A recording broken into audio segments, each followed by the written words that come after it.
महाराष्ट्र का महासंग्राम जारी है। सभी दलों ने प्रत्याशियों की घोषणा कर दी है और वहां नामांकन भी अब खत्म हो चुके हैं। लिहाजा दिवाली के बाद सभी दलों की धुआंधार चुनाव प्रचार की तैयारियां तेज दिखाई दे रही हैं। देखिए रिपोर्ट।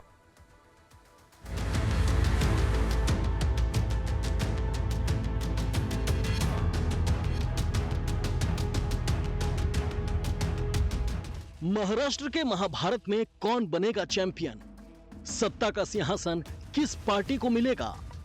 ये आने वाले 23 नवंबर को काउंटिंग के दिन साफ हो जाएगा। सूबे में 20 नवंबर को चुनाव है, जिसमें जनता खुलकर मतदान करेगी। लेकिन जनता को लुभाने के लिए पार्टियों ने तैयारी पूरी कर ली है। दिवाली के बाद तमाम दलों के नेता महाराष्ट्र में धुआंधार चुनाव प्रचार करने वाले हैं। महायुति और महाविकास अघाड़ी के नेताओं ने इसके लिए अनोखी रणनीति भी बनाई है। देखिए, भारतीय जनता पार्टी जो भी वहाँ पर हमारा अलायंस है, अलायंस के साथ मिलकर के हम चुनाव के मैदान में हैं। और इस वक्त कौन कितनी सीटों पर लड़ रहा है ये महत्वपूर्ण नहीं है। ये पूरी की पूरा अलायंस, एनडीए का अलायंस या महायुति का जो अलायंस है वो वहाँ पर सरकार बनाएगा, इसके लिए लड़ रहा है। जहाँ तक दूसरी तरफ अघाड़ी है, अब अघाड़ी में जो है वो बहुत से खिलाड़ी हैं, तो अघाड़ी में जितने छेद हैं उससे ज़्यादा उनके खिलाड़ियों में महत्वाकांक्षी मतभेद हैं। तो पहले तो वो छेद को रफू करें, फिर महत्वाकांक्षी मतभेद को रफू चक्कर करें। तो छेद को रफू करते और महत्वाकांक्षी मतभेद को रफू चक्कर करते करते चुनाव भी निपट जाएगा और अघाड़ी भी निपट जाएगी। महाराष्ट्र में मुख्य टक्कर महायुति और महाविकास अघाड़ी के बीच है, जिसमें दोनों गुट आमने सामने हैं और सूबे की सभी 288 विधानसभा सीटों पर चुनाव लड़ रहे हैं।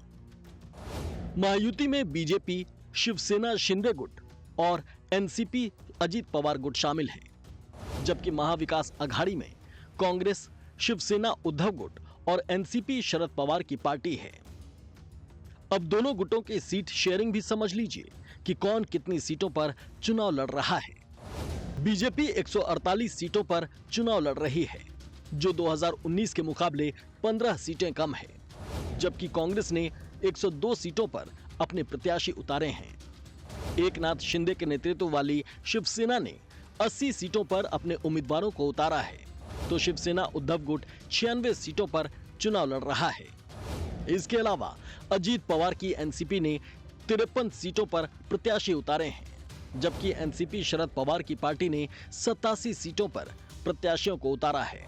इसके अलावा महायुति ने 7 सीटें अपने सहयोगी दलों को दी हैं, जबकि महाविकास अघाड़ी ने 3 सीटें सहयोगी दलों के लिए छोड़ी हैं। महायुति से बीजेपी ने हर बार के मुकाबले इस बार चुनाव में अपने सबसे कम प्रत्याशी उतारे हैं, जबकि साल 2019 में पार्टी ने 163 सीटों पर उम्मीदवारों को मैदान में उतारा था। ऐसे में सवाल ये उठ रहा है कि बीजेपी ने किस मजबूरी के तहत इस बार कम सीटों पर उम्मीदवार उतारे हैं। बीजेपी के सूत्र बताते हैं कि प्रदेश में इस बार बीजेपी के खिलाफ सत्ता विरोधी लहर है। साथ ही बीजेपी ने इस बार कम से कम 10 सीटों पर अपने सहयोगियों के साथ उम्मीदवारों की अदला बदली की है, जिससे बीजेपी का स्ट्राइक रेट कायम रहे। लेकिन बीजेपी कहती है कि संख्या जरूरी नहीं है, पार्टी के लिए जीतना जरूरी है। दरअसल इस साल हुए लोकसभा चुनाव में बीजेपी को 28 सीटों पर चुनाव लड़ने के बाद सिर्फ 9 सीटों पर जीत मिली थी। वोट प्रतिशत के हिसाब से बीजेपी को 26.4% वोट शेयर हासिल हुआ था।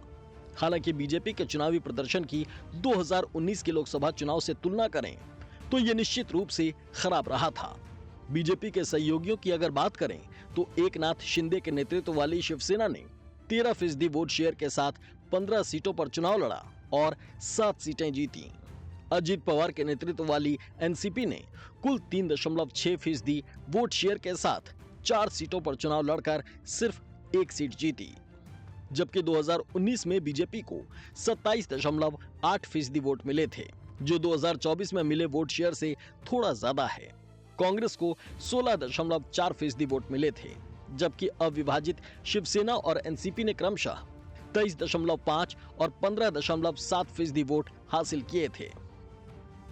2024 और 2019 के विधानसभा चुनावों में भी बीजेपी का वोट शेयर अन्य दलों से ज्यादा रहा।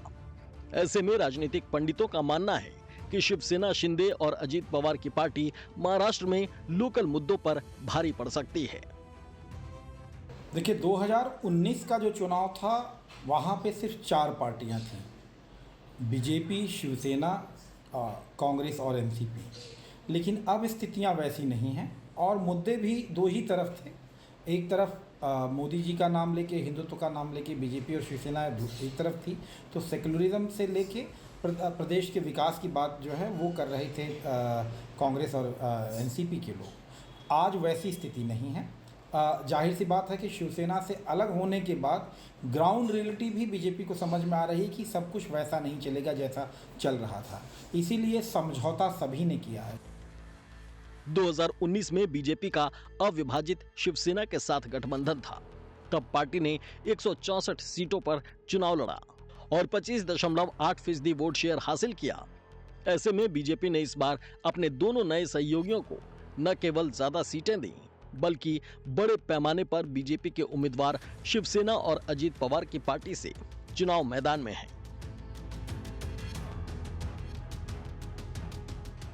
2024 के लोकसभा चुनाव में महाराष्ट्र में बीजेपी का वोट प्रतिशत लगभग इंटैक्ट रहा, लेकिन सीटें काफ़ी कम हुई।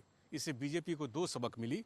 पहला ये कि शिवसेना उद्धव गुट के साथ चुनाव लड़ने का माहौल उनके साथ नहीं है, और दूसरा ये कि बीजेपी जब जब क्षेत्रीय पार्टियों के खिलाफ चुनाव मैदान में उतरती है तो बीजेपी को नुकसान उठाना पड़ता है। इसलिए बीजेपी ने अपनी सहयोगी पार्टियों को ज़्यादा एकोमोडेट किया है। साथ ही साथ बीजेपी को भी समझ आई कि क्षेत्रीय पार्टियां ज़्यादा बेहतर तरीके से क्षेत्रीय पार्टियों के खिलाफ चुनाव लड़ सकती हैं। संदीप के साथ कमलेश सिंह, लाइव टाइम्स, दिल्ली।